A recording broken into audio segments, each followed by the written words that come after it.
You handed one app every password you own, your bank, your email, your entire life behind a single master lock. Then it got breached. Then it paid $8.2 million.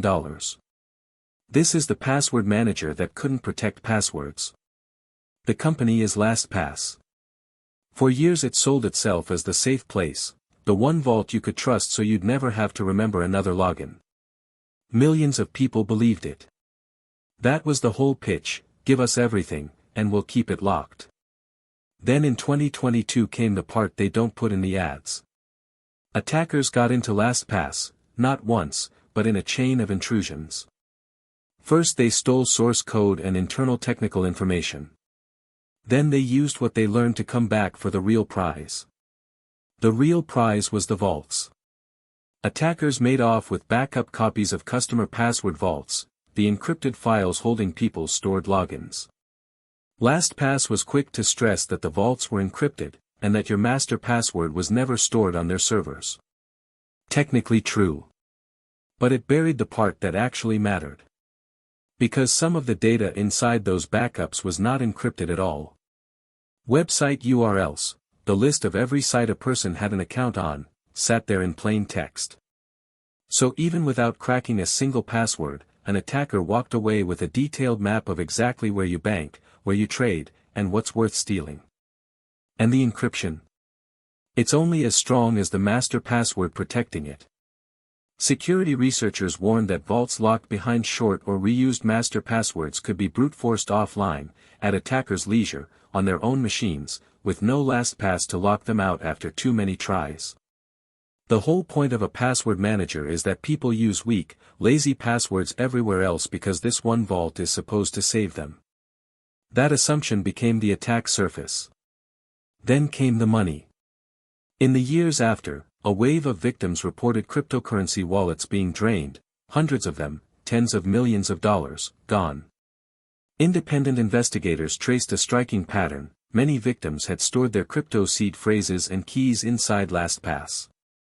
The link is contested, and LastPass has disputed that its breach was the cause.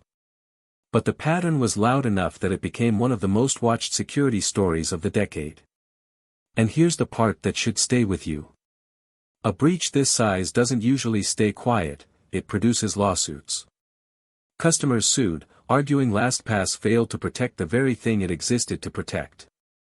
That litigation moved toward a settlement, a reported $8.2 million to resolve the claims. In these deals the company typically settles without admitting wrongdoing. You read that right. The vault company pays millions, and admits nothing.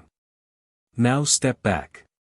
This is the uncomfortable truth the whole password manager industry doesn't want said out loud.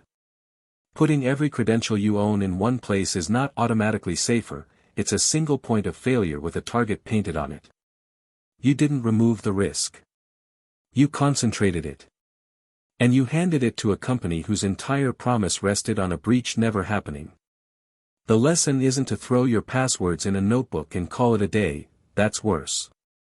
The lesson is that, trust us, it's encrypted, is a marketing line, not a guarantee. The strength of the lock still depends on you, a long, unique master password, two-factor authentication that isn't tied to the same account, and the understanding that no vault is unbreakable. LastPass survived. It rebranded the story as an isolated incident, kept operating, kept taking customers.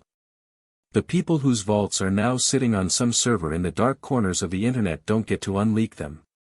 Encrypted today doesn't mean encrypted forever, computers only get faster. Millions of vaults exposed. A multi-million-dollar payout. And a lesson the industry paid to keep quiet. This is commentary and opinion, for educational purposes. This is unfiltered reality. Subscribe for the stories hidden in plain sight.